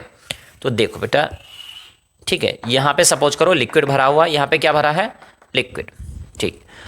When an object is immersed, immersed में डूबा रहता है, ठीक है, डुबोया जाता है, डूबा रहता है, is immersed in fluid, comma the fluid exerts an upward force. तो कह रहा है, सपोज करो ये है एक थ्रेड, ठीक है, और इस थ्रेड में हमने एक स्फीयर बांध लिया, एक गोला बांध लिया, ठीक है, और उसको काट दिया इस पानी में, ठीक है। सपोज करो जनरल फ्लूइड क्या होता है बेटा, पानी ले लिया हमने, है ना। तो भाई यहाँ पे एक थ्रेड था, उस थ्रेड में एक हमने स्टील की बॉल बांध ली, गेंद बांध ली है, ठीक है, और उसको कहाँ पे लटका दिया हमने, उसको वाटर में लटका दिया।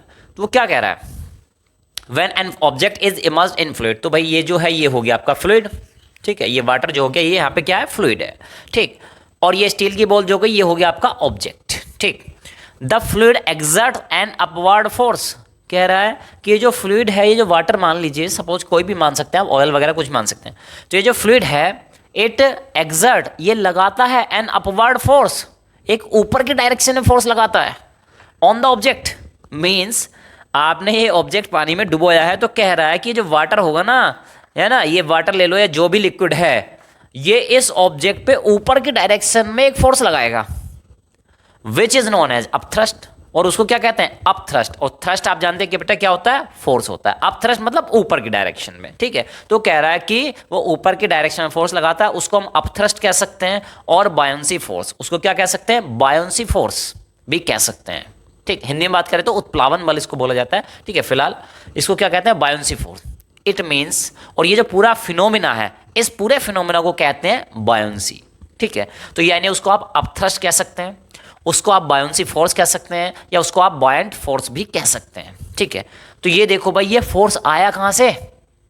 भाई फ्लूइड के अंदर पहले से ही फोर्स लगा था क्या? आने दो, है ना, धक्का मार के ऊपर बाहर कर दूंगा फ्लूइड से, बाल्टी से बोतल से बाहर कर दूंगा। तो क्या सोचे बैठा था फ्लूइड ये पहले से? ठीक, तो यानी वो फोर्स अपवर्ड डायरेक्शन में लगा रहा है।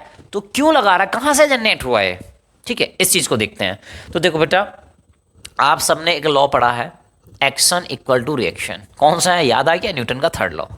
ठीक है, तो उसने कहा था जितना एक्शन होगा उतना रिएक्शन होगा। यानी कि भाई आप स्टील की बॉल को पानी के अंदर लेके जा रहे हो, पानी को नीचे दबाने, भाई स्टील की बॉल का कुछ वेट होगा सपोज करो, तो वो स्टील की बॉल जब वाटर के कांटेक्ट में आएगी वो नीचे जाएगी, तो भाई वाटर को भी तो दबा रही है, प्रेशराइज कर रही है उसको।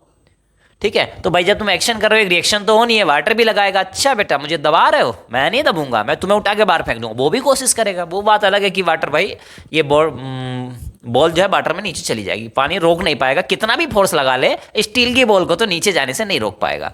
ठीक है, लेकिन वो कोशिश तो करता है, यानी कि वो ऊपर के डायरेक्शन में कुछ फोर्स लगाता है। तो उसी फोर्स को क्या कहते हैं? Buoyancy force, upthrust force.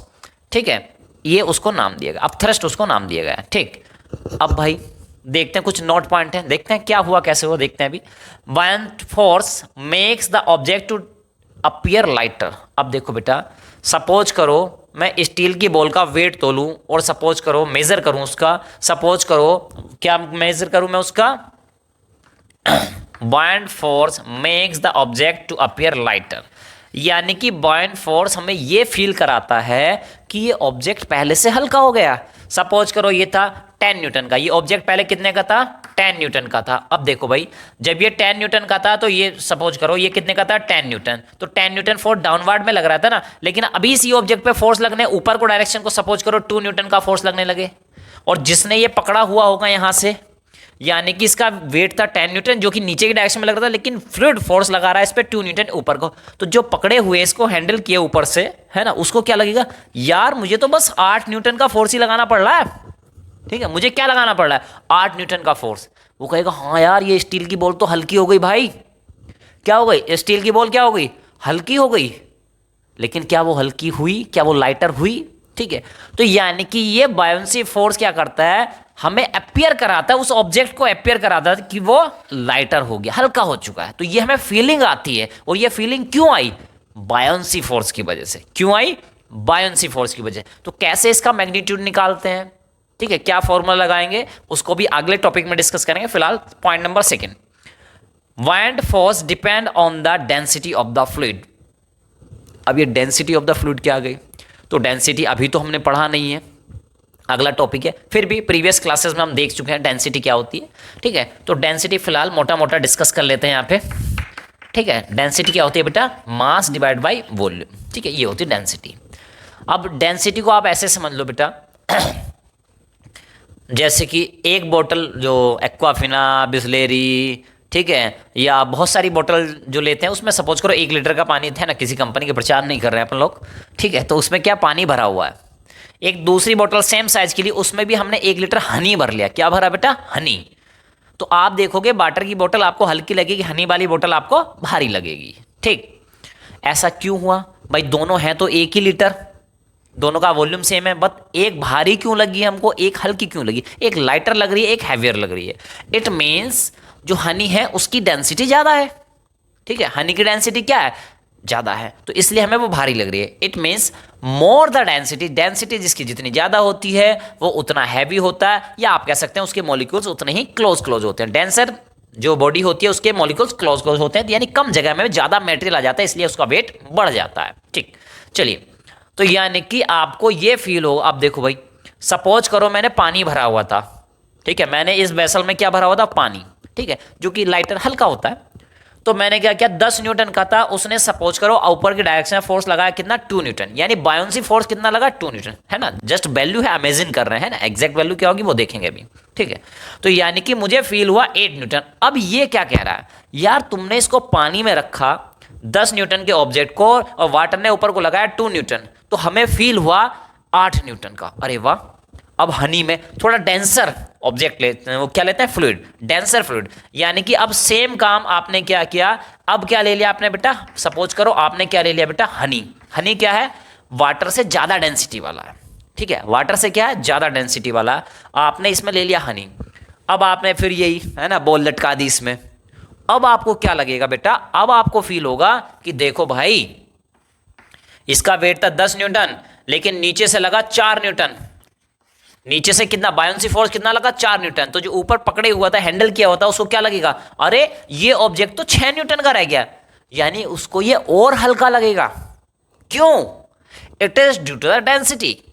अगर ये फ्लूइड जो है, जो फ्लूइड भरा है जिसमें ऑब्जेक्ट को डुबोया जा रहा है, उसकी डेंसिटी ज्यादा है, तो उस पर बायोंसी फोर्स भी ज्यादा लगेगा। ये कहना चाह रहा है इस पॉइंट में, ठीक है। क्या, बायोंट force depend on the density of the fluid, यानी बायोंसी फोर्स डिपेंड करता है, किस पे डिपेंड करता है, डेंसिटी पे। तो यानी ज्यादा डेंसिटी वाला यहां पे लिक्विड भरोगे आप, तो वो ज्यादा बायोंसी फोर्स लगाएगा, ठीक है, ज्यादा बायोंसी फोर्स लगाएगा, यानी आपको ज्यादा लाइटर ऑब्जेक्ट फील होगा कि ऑब्जेक्ट क्या है, हल्का हो चुका है।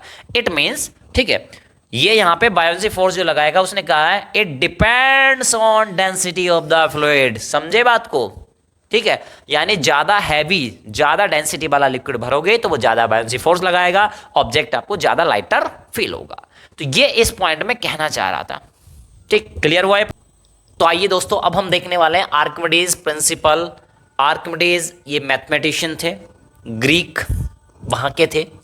इन्होंने एक प्रिंसिपल दिया, बहुत ही इंपॉर्टेंट है, ठीक है, बहुत सारे एप्लीकेशन इस पर वर्क करते हैं, सबमरीन वगैरह, हॉट एयर बैलून वगैरह, हाइड्रोमीटर वगैरह, बहुत सारी चीज़ें एप्लीकेशन। तो इन्होंने एक लॉ दिया था, क्या दिया था, इन्होंने एक प्रिंसिपल दिया था, क्या था, when a body is immersed in fluid, यानी जब कोई बॉडी को, किसी ऑब्जेक्ट को फ्लूइड में डुबोया जाता है, इमर्स कराया जाता है, फुली और पार्शियली, चाहे वो पूरा डूबा हुआ, चाहे थोड़ा आधा डूबा हो, आधा बाहर हो, आधा का मतलब नहीं, चाहे 20% डूबा हो, 30% बाहर हो, 70% डूबा हो, इस 30% बाहर हो, इस तरह से, ठीक है, मतलब चाहे थोड़ा डूबा हो, चाहे पूरा डूबा हुआ हो, ठीक है, दोनों के लिए वैलिड है, ठीक है। इमर्स इन फ्लूइड फुली और पार्शियली, इट एक्सपीरियंसेस मतलब वो जो ऑब्जेक्ट होता है उसको फील होता है कुछ, क्या फील होता है, it experiences an object an upward force, यानी उस ऑब्जेक्ट को एक अपवार्ड डायरेक्शन में फोर्स फील होता है, जिसको हम बायोंसी फोर्स कहते हैं, ठीक है, upward force that is equal to, और वो फोर्स की वैल्यू कितनी है, यानी बायोंसी फोर्स की वैल्यू कितनी है, यानी एक तरह से आर्किमिडीज प्रिंसिपल आपको बायोंसी फोर्स का मैग्नीट्यूड कितना होता है, एग्जैक्ट वैल्यू कैसे कैलकुलेट करेंगे वो बताने जा रहा है। An upward force that is equal to, वो किसके इक्वल होता है, weight of the fluid displaced, यानी वो जब वो डूबा, ठीक, तो आप ऐसे समझो, डायग्राम बनाते हैं पहले, ये देखो बेटा, है ना, ये बना डायग्राम, ठीक, सपोज करो भाई ऐसे था,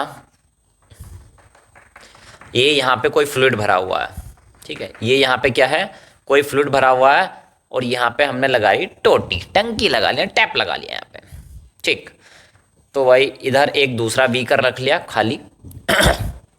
अब क्या है भाई, ये हो गई रस्सी, ठीक है, रस्सी को छोड़ दो, या यहाँ पे हमने क्या ले ली, एक बॉल ले ली, क्या ले ली, स्टील की बॉल, ठीक। तो भाई ये जो स्टील की बॉल है, जब इस लिक्विड में, स्टील की बॉल ले लो, किसी अदर मटेरियल की ले लो, रबर किसी भी ले लो, है ना, तो ये एक ऑब्जेक्ट था जिसको हमने लिक्विड में डुबोया, इमर्स कराया, चाहे पार्शियली, चाहे पूरा डुबा हो, चाहे आधा, जितना भी हो, उससे मतलब नहीं, ठीक। तो आप देखो बेटा, इसका जो वेट होगा, इस ऑब्जेक्ट का वेट होगा W, जो कि किधर लगेगा, डाउनवर्ड डायरेक्शन में, यानी इस ऑब्जेक्ट का वेट इसको नीचे ले जाने की कोशिश करेगा, लेकिन जो बायोंसी फोर्स होता है बेटा, वो किधर लगता है, अपवर्ड डायरेक्शन, और बायोंसी फोर्स किधर लगता है, इधर अपवर्ड, यानी कि बायोंसी फोर्स इसको ऊपर ले जाने की कोशिश करेगा, ठीक। तो भाई ऑब्जेक्ट का वेट तो हम मेजर कर सकते हैं, बाहर निकाल लेंगे, तोल लेंगे उसको, है ना, किसी बैलेंस से, बीम बैलेंस से, स्प्रिंग बैलेंस से, डिजिटल बैलेंस से तोड़ लेंगे उसको, मेजर कर लेंगे, ठीक है, इन एयर में तोलते हैं उसको, मेजर करते हैं। तो यानी वेट तो हमें पता है, उस कैलकुलेट करने के बहुत सारे फॉर्मूले हैं। अब ये बायोंसी फोर्स कैसे कैलकुलेट करें, ठीक है, तो उसने कहा, उसने मीन्स आर्किमिडीज ने बताया कि भाई ये जो मैग्नीट्यूड होता है ना, कितना बायोंसी फोर्स लग रहा है, ये आपको कैलकुलेट करना है। तो इट इज इक्वल टू, ये किसके इक्वल है, weight of the fluid displaced, यानी जब इसको इसमें डुबोया, तो भाई इसमें डूबने की वजह से कुछ पानी ऊपर आया होगा, और वो पानी हमने निकाल के यहां इकट्ठा कर लिया, यानी इस ऑब्जेक्ट को डुबाने से कितना पानी डिस्प्लेस हो गया, यानी अपनी जगह से हट चुका है पानी। तो कितना हटा होगा भाई, आपने डुबाया तो कुछ पानी बाहर निकला होगा, जैसे यहीं पे टोटिल है ना, पूरा यहाँ था, यहीं पे हम टैप लगा लिया, तो जैसे इसके अंदर जाना पानी गिरना शुरू होगा, टप टप टप टप, इधर आके इकट्ठा हो गया, कलेक्ट हो गया। अब जब वो कलेक्ट हो चुका है, हमने इसको पूरा डुबा दिया और ये क्या हुआ, पानी बाहर आ गया। ठीक है, तो अब हमें क्या करना है बेटा, ये जो वाटर बाहर आया है, ये वाटर बाहर क्यों आया है, क्योंकि हमने इसको इमर्स कराया इसमें। ठीक है, या ये ऑब्जेक्ट खुद से इसमें इमर्स हो गया, डूब गया। तो भाई इस ऑब्जेक्ट ने वाटर को डिस्प्लेस किया, कितना वाटर डिस्प्लेस किया वो हमने यहाँ पे कलेक्ट कर लिया दूसरे वेसल में। तो यानी कि अब आपसे पूछा जा रहा है बायोन्सी फोर्स कितना है, तो ये जो वॉल्यूम है ना, ये सॉरी, ये आपका जो फ्लूइड डिस्प्लेस हुआ है, इसका जो वेट होगा, ठीक है, तो इस फ्लूइड जो कि डिस्प्लेस हुआ है, इसका जो वेट होगा वही हो जाएगा बायोन्सी फोर्स की वैल्यू। ठीक है, वेट किस में आता है बेटा, न्यूटन में। तो यानी बायोन्सी फोर्स की वैल्यू क्या आ जाएगी, ये जो इस ऑब्जेक्ट की वजह से जो वॉल्यूम डिस्प्लेस हो गया है, निकल गया, बाहर चला गया है, यानी इसने अपनी जगह से हटा दिया है उस लिक्विड को, इस ऑब्जेक्ट ने, तो वो उस लिक्विड का वेट काउंट कर लीजिए, मेजर कर लीजिए, वही वैल्यू हो जाएगी किसकी, बायोन्सी फोर्स की। ठीक है, that will be the value of buoyancy force. तो इन्होंने आर्किमिडीज ने हमको ये बताया था। पॉइंट समझ में आ गया। अब सपोज, ठीक, अब आप ये कह सकते हैं सर ये पूरा ना डूबा हो तो, है ना, तो देखो बेटा ऐसा हो सकता है। ठीक, मीन्स इतना पोर्शन डूबा हुआ हो, है ना, इतना पोर्शन डूबा हुआ होगा, इतना पोर्शन बाहर हो सकता है, भाई हल्की चीज होगी, पूरी नहीं डूब पाई। ठीक है, तो इट मीन्स इसने इतना तो डिस्प्लेस किया ना बेटा, इतना तो डिस्प्लेस किया, तो इतना लिक्विड बाहर चला जाएगा, है ना, इतना लिक्विड डिस्प्लेस कर देगा। तो जितना भी लिक्विड डिस्प्लेस करेगा उस लिक्विड का आप वेट मेजर कर लीजिए। क्या कर लीजिए, उस लिक्विड का वेट मेजर कर लिए। इसलिए तो उसने कहा था फुली और पार्शियली। तो देखो ये पार्शियली डूबा है, इमर्ज है, और ये फुली इमर्ज्ड है। तो जो भी लिक्विड डिस्प्लेस होगा उस लिक्विड का वेट मेजर कर लीजिए, वही हो जाएगी बायोन्सी फोर्स की वैल्यू। समझ में आया पॉइंट। अब ठीक, एक चीज और देखते हैं। तो इट मीन्स सपोज करो भाई जो ऑब्जेक्ट था, ठीक है, सपोज करो ऑब्जेक्ट का वेट है 100 न्यूटन, मान लिया। ठीक है, ये जो ऑब्जेक्ट है इसका वेट है 100 न्यूटन। ठीक, और जो बायोन्सी फोर्स लग रहा है बेटा, और क्या लग रहा है, जो बायोन्सी फोर्स लग रहा है, सपोज करो उसकी वैल्यू है भाई, मान लिया हमने 30 न्यूटन। ठीक, ऑब्जेक्ट का वेट है, ये जो ऑब्जेक्ट है इसका वेट है 100 न्यूटन, और बायोन्सी फोर्स की वैल्यू कितनी, 30। कहां से आई होगी, जो वॉल्यूम डिस्प्लेस किया होगा उसका वेट निकाल के। तो बायोन्सी फोर्स की वैल्यू है 30 न्यूटन। तो अब बताओ क्या बेटा ये इसमें इमर्स हो जाएगा। तो देखो बेटा, अगर ऑब्जेक्ट का वेट ज्यादा है और बायोन्सी फोर्स कम है, ऑब्जेक्ट का वेट ज्यादा मतलब W ज्यादा है ऑब्जेक्ट का, लेकिन बायोन्सी फोर्स क्या है, बायोन्सी फोर्स क्या है, कम है, तो डेफिनेटली यार ये नीचे जाएगा। W ज्यादा है, वेट ज्यादा है और बायोन्सी फोर्स कम है, तो डेफिनेटली टोटली ये नीचे जाना है। तो यानी ये फुली इमर्ज हो जाएगा। मैं क्या बताना चाह रहा हूं आपको, इट मीन्स क्या हुआ बेटा, wait of the object greater than buoyancy force. ठीक है, ऐसी कंडीशन बन रही हो तो आपका ऑब्जेक्ट क्या हो जाएगा, सिंक हो जाएगा। सिंक मीन्स डूब जाएगा या कंप्लीटली इमर्स, है ना, क्या हो जाएगा, इमर्स्ड, कंप्लीटली इमर्स्ड। इस तरह से आप इसको कह सकते हैं। ठीक है, लेकिन है ना, तो डूब जाएगा। लेकिन क्या हो बेटा, W less than buoyancy force हो। ठीक है, बायोन्सी फोर्स, ठीक है, यानी जो ऑब्जेक्ट का वेट है वो कम है, किससे कम, बायोन्सी फोर्स से। यानी ऑब्जेक्ट का वेट जो है वो कम है। ठीक, यानी ऑब्जेक्ट का वेट सपोज कर लो कितना है 10 और बायोन्सी फोर्स लग रहा है 11, तो भाई बायोन्सी फोर्स तो इसको ऊपर ले जाएगा। इट मीन्स अगर बायोन्सी फोर्स यानी अपवर्ड डायरेक्शन वाला फोर्स ज्यादा हो जाए तो बॉडी नीचे ही क्यों जाएगी, नीचे नहीं जाएगी। इट मीन्स ये कभी भी सिंक नहीं होगा, नॉट सिंक, यानी उस फ्लूइड की सरफेस पे ऊपर यहां पे तैरता रहेगा। इट मीन्स फ्लोट करता रहेगा ऊपर सरफेस पे। ठीक है, समझ में आई बात। तो यानी कोई चीज कब डूब जाएगी कब नहीं डूबेगी, ये सारी कंडीशन आपको देखनी है तो आप बता सकते हैं कि भाई वेट अगर ऑब्जेक्ट का ज्यादा होगा बायोन्सी फोर्स से वो सिंक हो जाएगा, इमर्ज्ड हो जाएगा कंप्लीटली, और डब्ल्यू क्या होगा, बायोन्सी फोर्स। ठीक है, बायोन्सी फोर्स अगर क्या होगा, ज्यादा होगा, बायोन्सी फोर्स होगा ज्यादा तो ऊपर रहेगा, कभी भी नीचे नहीं जाएगा। ठीक है, इस तरह की कंडीशन आपको देखनी है, यानी कब सिंक होना है कब नहीं होना है, इस तरह से हम कैलकुलेट कर सकते हैं।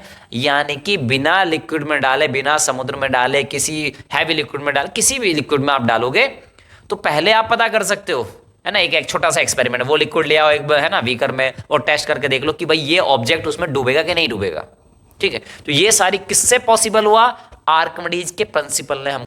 तो चलिए स्टूडेंट अब अंडरस्टैंड करते हैं कि भाई क्या होगा अगर weight greater than buoyancy force, यानी कि वेट ज़्यादा है, ऑब्जेक्ट का वेट ज़्यादा है और बायोन्सी फोर्स क्या है, वो कम है। तो डेफिनेटली वेट ज़्यादा है तो बॉडी नीचे सिंक कर जाएगी, यानी इस टाइप की इमेज, यानी कि यहाँ पे ये बॉडी सिंक कर जाएगी, नीचे चली जाएगी। ठीक है, एक कंडीशन कब है, weight greater than buoyancy force, यानी बायोन्सी फोर्स जो लग रहा है वो लेस है, कम है, और क्या है बेटा, वेट की वैल्यू ज्यादा, तो वेट की वैल्यू ज्यादा है तो डेफिनेटली डाउनवर्ड डायरेक्शन मोशन उसका होना ही होना है। ठीक है, तो इस तरह से इमेज की मदद से आप उसको समझ सकते हैं, डायग्राम की मदद से समझ सकते हैं। ठीक है, नेक्स्ट इज व्हाट हैपन, पहले थर्ड वाला देख लेते हैं। What happen if wait is less than buoyancy force, अगर वेट कम हो, ठीक है, जो वेट है वो कम है, बायोन्सी फोर्स यानी अपवर्ड डायरेक्शन में जो फोर्स लग रहा है वो ज्यादा है। इट मीन्स, इसका मीनिंग बेटा ये नहीं होगा कि भाई बायोन्सी फोर्स ज्यादा है तो बॉडी ऊपर जाएगी ऊपर जाएगी ऊपर जाएगी, है ना, बिल्कुल ऊपर आ जाएगी। ठीक है, बिल्कुल ऊपर जाके हवा में चली जाएगी, क्या नहीं बेटा, रहेगी तो फ्लूइड में। भाई फ्लूइड के कांटेक्ट में है तभी तो बायोन्सी फोर्स लगा, अगर फ्लूइड के कांटेक्ट में नहीं रहोगे तो बायोन्सी फोर्स कहां से लगेगा। ठीक है, इट मीन्स कि भाई वेट है तो वेट उसको डाउनवर्ड ले जाने की कोशिश करेगा, लेकिन जैसे जितना वो डिप होगा, जितना उसके अंदर जाता जाएगा बायोन्सी फोर्स धीरे धीरे धीरे धीरे बढ़ता जाएगा। यानी बायोन्सी फोर्स ऐसा नहीं है कि आपने लिक्विड से इस फ्लूइड से टच कराया और बायोन्सी फोर्स लग गया उस पर, पूरा टोटल बायोन्सी फोर्स नहीं।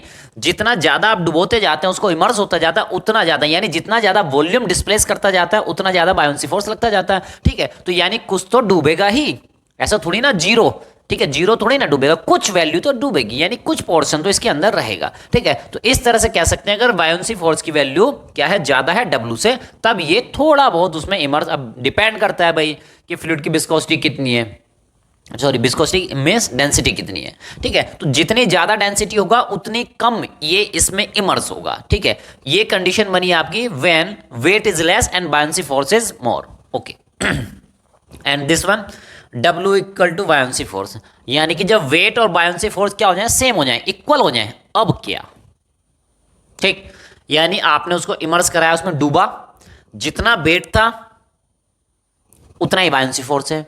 तो आप खुद समझ सकते हैं जब किसी ऑब्जेक्ट पे आप फोर्स लगाते हैं, यानी इधर भी सपोज करो 10 न्यूटन लग रहा है, इधर भी 10 न्यूटन लग रहा है, तो ऑब्जेक्ट कहीं मूव नहीं करता। मींस जैसे आप उसको डुबोते गए, डुबोते हैं ना, पहले 10% डूबा होगा, 20%, फिर कंप्लीटली जब इसमें इमर्स्ड हो गया, यानी किसी लोकेशन पे आके वो स्टेबल हो जाएगा, है ना। अगर फ्लूइड मूव नहीं कर रहा है तो ठीक है, वो किसी पोजीशन पे आके स्टेबल हो जाएगा, यानी कि यहाँ पे तैरता होगा, सिंक नहीं करेगा, बिल्कुल नीचे जाएगा नहीं जाएगा, बिल्कुल ऊपर सरफेस पे नहीं रहेगा, सिंक हो जाएगा, यहीं पे लिक्विड में फ्लोट करता रहेगा, लिक्विड के अंदर इमर्स रहेगा। ठीक है, तो ये कंडीशन कब बनती है, when W is equal to buoyancy force. तो तीनों को देख लीजिए, ये सारी चीजें हमें मिलती हैं, कहां से ऑब्टेन होती हैं, और इसी प्रिंसिपल का यूज करते हैं हम कहां पे, सबमरीन में। ठीक, तो चलिए स्टूडेंट नेक्स्ट टॉपिक देखते हैं, डेंसिटी। What is density. तो देखिए बेटा, डेंसिटी हम पहले भी प्रीवियस क्लासेस में पढ़ चुके हैं। तो डेंसिटी इक्वल टू, ठीक है, यहां पे लिखेंगे density equal to mass divide by volume. ठीक है, mass of the object divide by volume of the object. ठीक है, तो डेंसिटी क्या होती है, it is defined as the ratio of mass to the volume. ऐसे भी आप कह सकते हैं, या density is the mass per unit volume, इस तरह से भी आप कह सकते हैं। ठीक है, तो दोनों डेफिनेशन ध्यान कर लीजिए, density is the mass per unit volume और density is the ratio of mass to the volume of the object, इस तरह से कह सकते हैं। ठीक है, तो देखिए आप सभी लोग जानते हैं मास की यूनिट क्या होती है बेटा, केजी होती है, और वॉल्यूम की यूनिट क्या होती है, मीटर क्यूब, है ना। वॉल्यूम क्या होता है, length into breadth into height, एक जनरल केस में बात करें तो किलोग्राम पर मीटर क्यूब इसकी वैल्यू हो जाती है। अब देखिए, ये हमने डेंसिटी देखी, इसका क्या यूज है भाई, ठीक है, क्यों हम पढ़ रहे हैं? तो देखो बेटा, अभी हमने बताया आपको मास डिवाइड बाय वॉल्यूम का रेशियो, इट मींस किसी सब्सटेंस की डेंसिटी जितनी ज्यादा, more the density heavier is the liquid या गैस जो भी हो, ठीक है।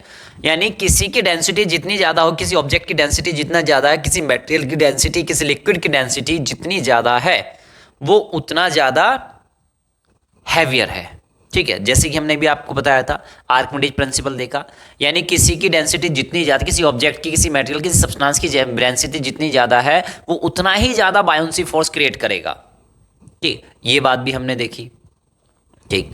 दूसरी चीज देखने की कोशिश करते हैं, ठीक है। हाँ, कुछ स्टैंडर्ड केसेस डिस्कस कर लेते हैं यहाँ पे बेटा, कुछ स्टैंडर्ड केसेस। हाँ, तो डेंसिटी को हम डिनोट करते हैं अक्सर रो से। किससे डिनोट करते हैं? रो। इस तरह का सिंबल होता है, इसको किससे डिनोट करते हैं? रो से, ठीक। तो सपोज करो रो, डब्ल्यू, डब्ल्यू मीन्स वाटर, ठीक है। इस तरह से चलिए पूरा ही लिख देते हैं, है ना। Rho water, density of water is 1000 kilogram per metre cube, ठीक है। अभी इनका मीनिंग भी एक्सप्लेन करेंगे। डेंसिटी ऑफ एयर, एयर की डेंसिटी की बात करें तो ये होती है 1 किलोग्राम पर मीटर क्यूब, ठीक। मरकरी की बात करें, ठीक है, किसकी बात कर रहे हैं? मरकरी की। जनरल चीज बता रहे हैं आपको, 13600 किलोग्राम पर मीटर क्यूब। अब देखो बेटा, वाटर है, वाटर की जनरल डेंसिटी क्या होती है? 1000 kilogram per metre cube. It means अगर आप क्या करें, 1 मीटर क्यूब, ठीक है, 1 मीटर क्यूब का मतलब समझते हैं? तो देखिए, इस तरह से अगर एक मैंने बर्तन बना लिया, एक टंकी बना लिया, टैंक बना लिया मैंने, जैसे छतों पे टैंक रखा होता है, 1 metre length, 1 metre height and 1 metre width, ठीक है। तो ये कितना हो गया बेटा? इसका वॉल्यूम कितना निकाल लोगे आप? 1 into 1 into 1, that is 1 metre cube, ठीक है। वॉल्यूम क्या आ जाएगा? 1 मीटर क्यूब। तो इस टैंक में अगर मुझे पानी भरना है, ठीक है, सपोज करो मुझे पानी भरना है, तो यानी 1 मीटर क्यूब में कितने किलोग्राम पानी आ जाएगा बेटा? 1000। समझे आप बात? यानी कि 1 मीटर क्यूब में, ठीक है, कितना वाटर आ जाएगा? 1000। अब समझे डेंसिटी का मीन, ठीक। अब देखिए बेटा, किसकी डेंसिटी ज्यादा होती है, किसकी डेंसिटी कम होती है, कैसे कंपैरिजन करें? तो अब देखो बेटा, जैसे पेट्रोल है, ठीक है, जैसे पेट्रोल की बात करें, डीजल की बात करें, कैरोसिन ऑयल की बात करें, तो आपने देखा होगा कि पेट्रोल वगैरह क्या होते हैं बेटा?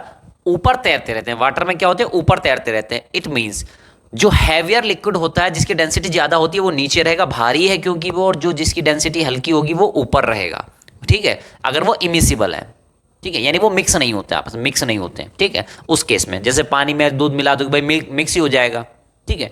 तो इट मीन्स अगर दो इमिसिबल लिक्विड हैं जो आपस में मिक्स नहीं होते हैं, तो जो हैवी वाला होगा, जिसकी डेंसिटी ज्यादा है, वो नीचे रहेगा, जिसकी डेंसिटी कम है, वो लाइट है, वो ऊपर रहेगा, ठीक। इस तरह से आप ऑब्जर्व कर सकते हैं। तो वाटर की डेंसिटी 1000 होती है, एयर की डेंसिटी होती है 1, मरकरी की डेंसिटी होती है 13600, ठीक है। इट मीन्स इसका ये भी मतलब निकलता है बेटा, एयर की डेंसिटी है 1, वाटर की डेंसिटी 1000। इट मीन्स वाटर जो है एयर से 1000 गुना ज्यादा भारी है। समझे बात? एयर की डेंसिटी है 1, 1 को 1000 से मल्टीप्लाई करोगे तब तो आएगा 1000, समझे? 1 को मल्टीप्लाई बाय 1000 करेंगे तब कितना आएगा? 1000। इट मीन्स वाटर जो ज्यादा भारी है, कितने गुना? 1000 टाइम्स हैवी है, ठीक है। सेम वॉल्यूम की 1 मीटर क्यूब में, 1 मीटर क्यूब में अगर एयर ली जाए, 1 मीटर क्यूब में अगर वाटर लिया जाए, तो वाटर का जो वेट होगा वो होगा इससे 1000 टाइम्स मोर, ठीक। मरकरी 13600, अब आप समझ सकते हैं कि एयर से लगभग ये 13600 गुना भारी है, 13600 टाइम्स, ठीक है। और वाटर से कितने टाइम भारी है? तो वाटर से 13.6 टाइम ज्यादा हैवी है, इसकी डेंसिटी ज्यादा है इतनी, ठीक। तो इस तरह से हम डिसाइड करते हैं कौन सा लिक्विड हैवी होगा, कौन सा लिक्विड क्या होगा, या गैस होंगी क्या होंगी, लाइटर है, कौन सी हैवी है, ठीक। इस तरह से चीजें हम ऑब्जर्व करने की कोशिश करेंगे। तो बेटा ये तो हो गई density.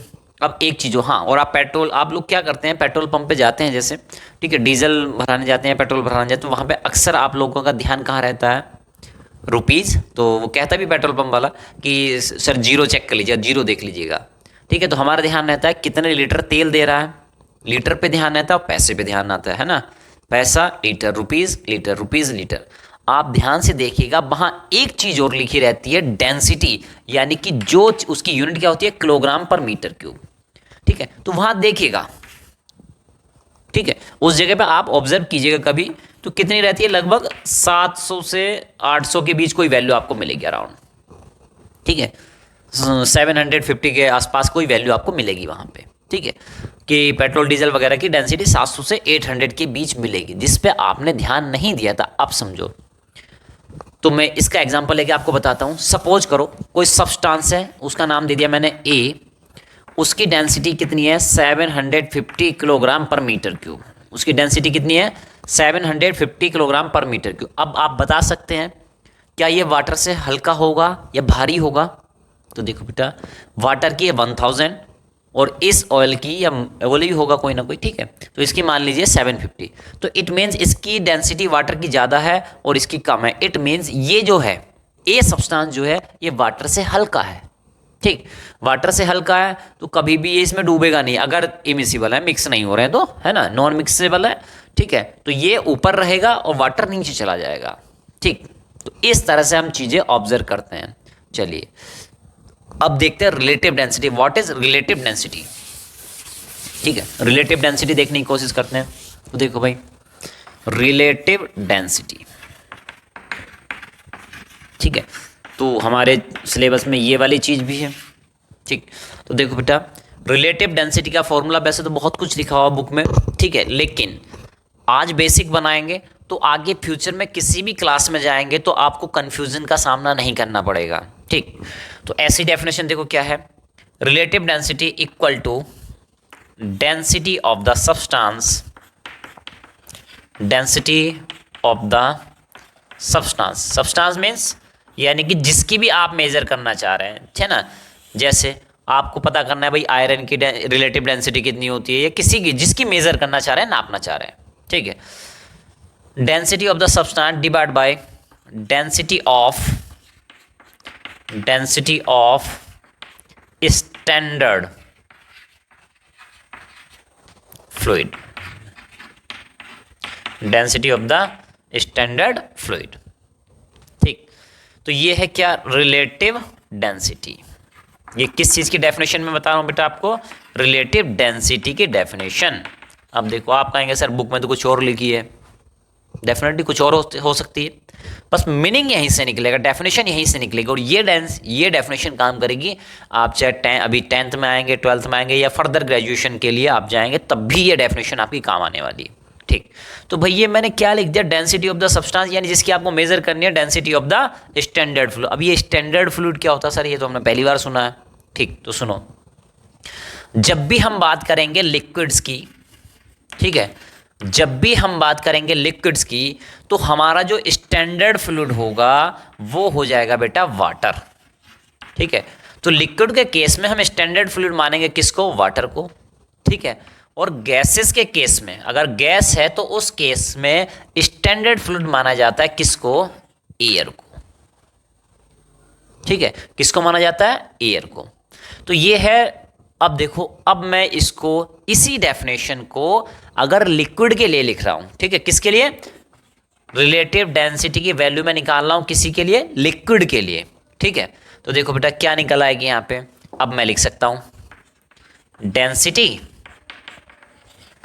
Of the substance, density of the substance divide by density, ठीक है, पूरा ही लिख देते हैं, है ना, डेंसिटी ऑफ द वाटर।